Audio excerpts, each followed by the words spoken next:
I always knew I wasn't the favorite child, but this time they didn't even bother hiding it. My parents had a tradition. Every summer, we'd take a family vacation somewhere warm and picture-perfect, or so they claimed. But over the years, family started to mean whoever revolved around my sister, Taylor, the golden girl, the drama queen, the one whose cat had an Instagram page and a wardrobe more expensive than my college laptop. So when this year's vacation came up, a trip to a luxury resort in the mountains, I didn't even get a call. I found out about it from my cousin's Snapchat story. There was a boomerang of my sister sipping a mojito in an infinity pool. A second later, the camera panned to my parents sitting poolside, with my sister's Persian cat on a towel between them. At first, I laughed.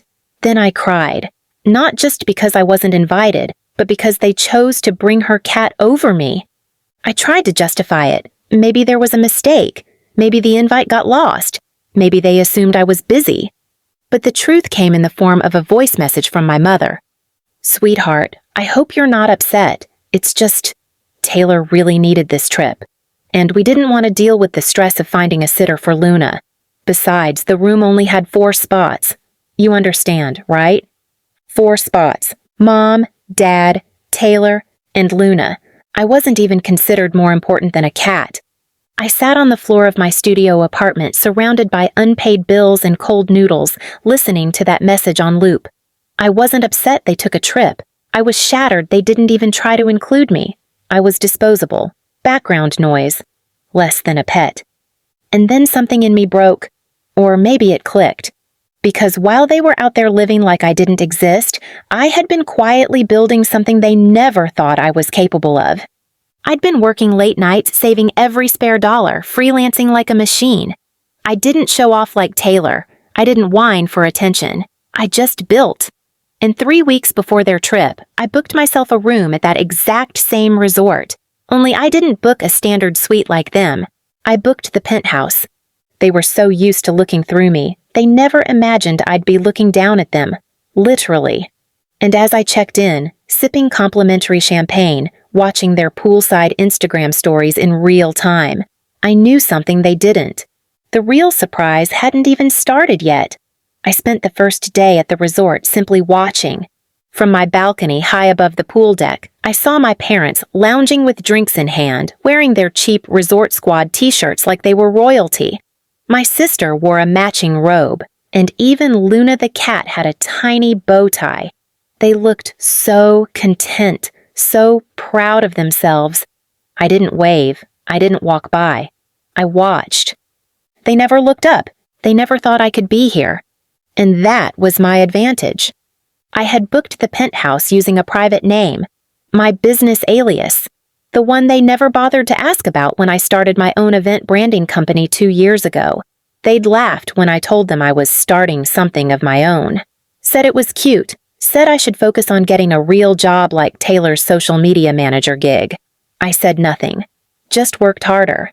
Now I was here on my own dime, in the suite they couldn't even afford, with an ocean view, private butler service, and the same full access they thought only they had. And the real revenge? It began on day 2, the resort's annual Legacy Brunch, an invite-only event hosted by the venue's top clients. Only high-tier members, influencers, and business sponsors were allowed in. My company had recently become one of those sponsors, which meant I had a seat at the head table.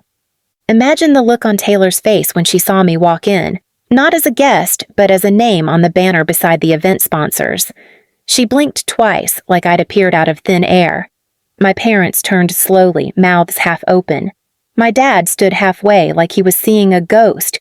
My mom looked down like she'd just spilled something on her lap. I didn't walk toward them. I walked past them. And I heard Taylor hiss, "What is she doing here?" Someone behind her whispered, "That's the woman who owns Brandform Studio, the new sponsor." "She owns that?" another asked, stunned. I sat down. I smiled. I lifted a mimosa in the air as the MC thanked our company for helping host the resort's prestigious gathering. I didn't need to confront them directly. They were already drowning in embarrassment. Later that night, my sister stormed into the lobby while I was checking some files on my tablet. She didn't even say hello. You're seriously here? Like, in this resort? In that dress? She scoffed. I looked her dead in the eye. You mean the dress I bought with the money I made from building what no one believed I could? She crossed her arms. You're making a scene. I leaned in closer. No, Taylor, I'm making history. And you're in the audience. She stood frozen as I walked away. No drama, no raised voices, just calm, collected power. Back in the suite, I ordered room service and toasted to the quiet revenge that needed no fireworks, just presence. Presence in a space they believed I could never enter.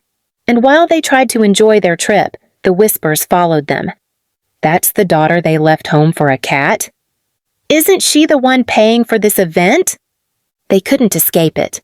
Not at breakfast, not at the spa, not even by the pool. Their vacation had turned into a constant reminder of the one person they thought didn't matter, and I hadn't even spoken a word to them yet. On the fourth morning, I got a knock at my penthouse door. It wasn't room service, it wasn't a staff member. It was my mother, alone. She stood there awkwardly in a wide-brimmed sun hat and resort slippers, clutching her sunglasses like they were a shield. For a few seconds, we just stared at each other. I didn't say a word. I didn't move aside. She finally cleared her throat and said, "Can I come in?" I stepped aside silently and let her enter. She walked in slowly, taking in the gleaming suite, the ocean view, the pristine layout, the very space she never imagined her less important daughter would occupy. Her gaze caught the gold plaque on the table bearing the name, Brand Form Studio, Executive Sponsor. Her fingers grazed it like she didn't quite believe it was real. "I didn't know you did all this," she said quietly. I stayed silent. She looked at me, her eyes a bit glassy. "We didn't mean to hurt you." That was the sentence. The classic line toxic families always rehearsed when the damage was already done. "You didn't mean to leave me out of the vacation?" I asked calmly. "Or you didn't mean to choose Taylor's cat over me?" She opened her mouth, closed it again. "I got your voicemail," I added. "It wasn't about space, it was about priorities. I just wasn't one." She sighed, sat down, and shook her head like she'd just woken from a long sleep. "Your sister, she needed support. She was going through a lot." "And I wasn't?" I cut in. "You didn't even ask how I was doing. I broke down crying on my apartment floor that night. But hey, Luna needed her sea breeze." My mother flinched at that. Then, quietly, she said something that stuck with me. "We were wrong, about a lot, but mostly about you." I didn't feel triumphant hearing those words. I felt tired, because this wasn't just about the vacation. It was about years of being sidelined, forgotten, treated like the backup plan, or worse, the family ghost. She left soon after, saying nothing more. No dramatic apology, no hug. Just the weight of guilt following her out the door. That afternoon, I checked out. My private car pulled up just as my parents and Taylor were returning from some overpriced photo shoot excursion. They stopped dead in their tracks when they saw me, luggage in hand, being saluted by the valet and personally thanked by the hotel manager for my sponsorship. Taylor blinked at me and muttered, "Are you really leaving now?" I smiled. "I was never staying for you." I stepped into the car, lowered the tinted window, and handed the manager a small envelope. "Deliver this to room 102, I said. Inside that envelope was a voucher, not for a massage, not for a dinner, but a receipt covering the entire resort bill. Every room, every meal, every amenity, paid in full. By me. With a note that simply read, "You didn't have to invite me, I already owned the experience." As the car pulled away, I didn't feel angry. I felt light. Because the truth is, I didn't take revenge out of rage. I took control out of self-worth. I realized I didn't need their validation. I didn't need a seat at their table. Because I'd built my own. And from that day on, I stopped begging to be chosen. I started choosing myself. Let them take Luna on every vacation from now on.